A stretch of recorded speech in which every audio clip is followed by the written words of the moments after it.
it's a really, really dodgy grey area.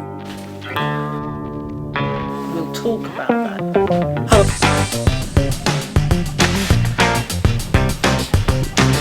It's dark down here. It's quite poor.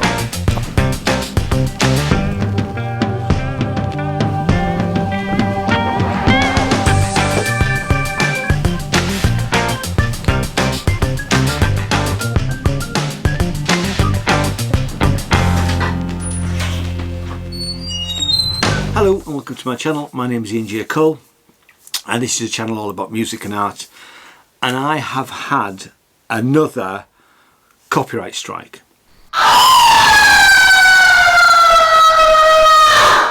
Now I'm recording this just before Christmas 2019, and it won't actually be published until early January. The reason for that is that was when my second copyright strike will expire. I thought it would be good to share with you this catalogue of events that have actually gone with this copyright strike. So, all started on the 4th of October 2019 when I got an email from YouTube which said, "Dear Ian J. Cole, due to the copyright takedown notice that we received, we have had to take down one of your videos from YouTube. Video is titled Edinburgh Fringe Vlog Day 2 Part 3 Show 5 Troy Hawke in Tiles of the Unexpected." Now this was a review that me and my wife did while we were visiting the Edinburgh Fringe Festival. It was a 5-star review. We loved the show, and in fact the artist Milo McCabe, who is Troy Tate, also loved the review, and he retweeted the links that we put in on our Twitter feed, and he was very complimentary about the fact that we'd done the review and that we liked his show. To emphasize the type of show that Troy did, I used probably about a minute and a half of him being filmed performing the show from a club in Liverpool. Now the thing here is that we have Troy's authority to use the content. So the takedown notice isn't from Troy, the takedown notice is from the club.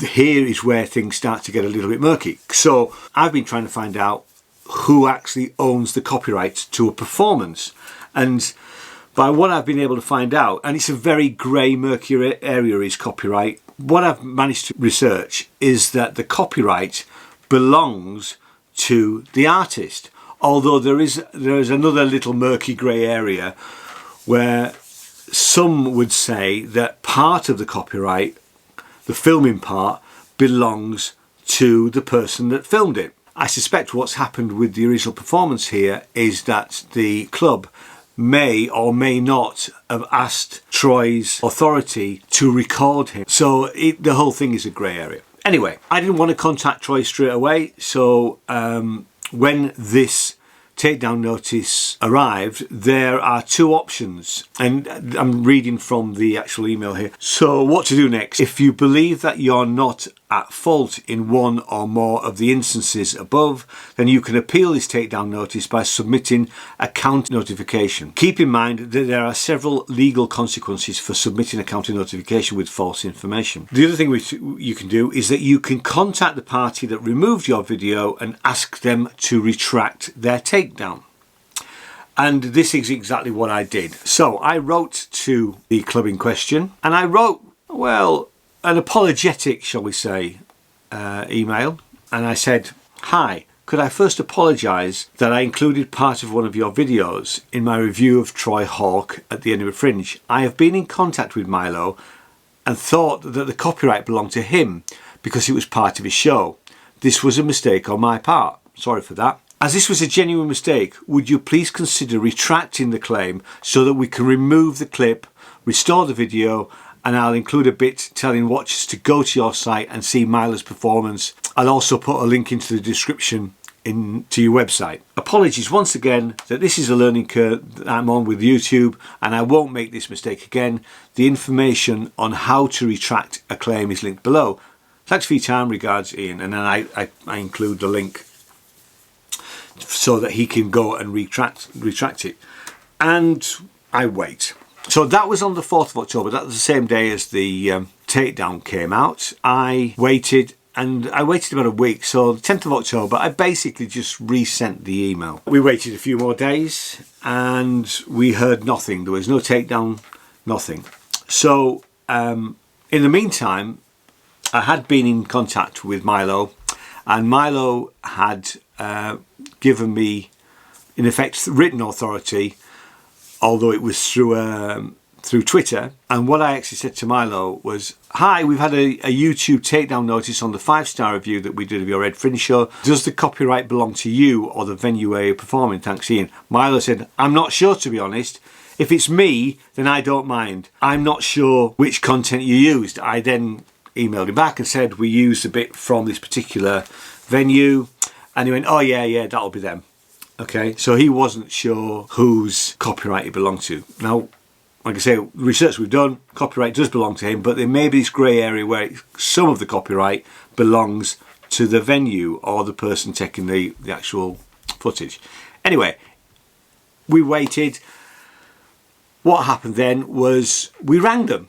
We rang the club, and my wife spoke to a very nice lady who said, "Oh yeah, the chap who would be dealing with this has been on holiday. I'm sure that he'll get in contact as soon as he's worked his way through his emails." So we wait a few more days.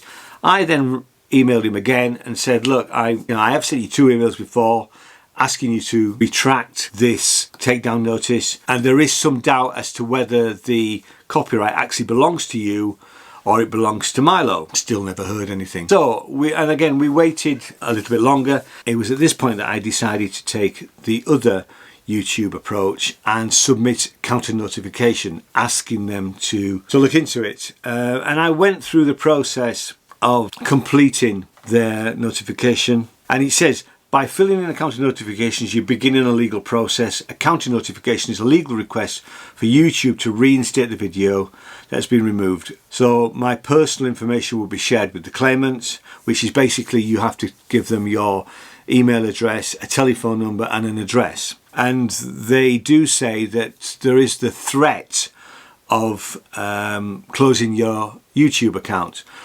But my feelings were that this is actually, we were to some extent the aggrieved party here, that we had the performer's authorization to use the material in his show, and the fact that the claimant hadn't bothered to reply, I went through the process of filling in the form.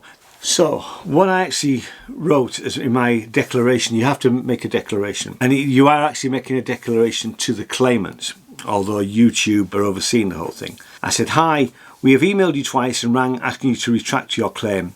I've been in touch with Milo McCabe, the artist, and he's happy for us to use the footage taken at your venue within our video review of his Ed Fringe show. I can email you proof if required. Having looked into this matter, we believe the copyright of the performance belongs to the artist and not the venue. Regards, Ian J. Cole." And then there's a declaration about, "I swear under penalty of perjury that I have in good faith belief that the material was removed due to a mistake or misidentification of the material to be removed or disabled." Now, this is, I think, YouTube sort of, it's not a mistake. It is technically, we feel, not the venue's copyright. Although, like I say, it's a grey area, but we felt it wasn't the venue's copyright. It was Milo McCabe's copyright. And I have to sign the rest of a declaration there. It didn't take them long to come up with a result, and it took about 24, 36 hours. So, "Dear Ian J. Cole, thank you for your counter notification. Unfortunately, it's unclear to us whether you have the valid reason for filing a counter notification, so we won't be able to honour your request. Counter notifications are only used when content has been removed as a result of a mistake or a misidentification, which may include exceptions like fair use. Keep in mind that using the process may result in the claimant filing a lawsuit against you for copyright infringement. So you should evaluate the legal position before filing a counter notification."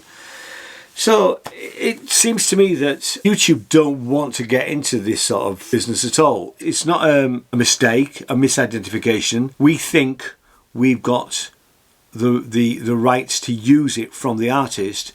The venue clearly don't think that or don't care. The only thing left open to us was to leave it. The situation we have now is that I have to wait, and I have been waiting for nearly the last 3 months for this copyright strike to expire.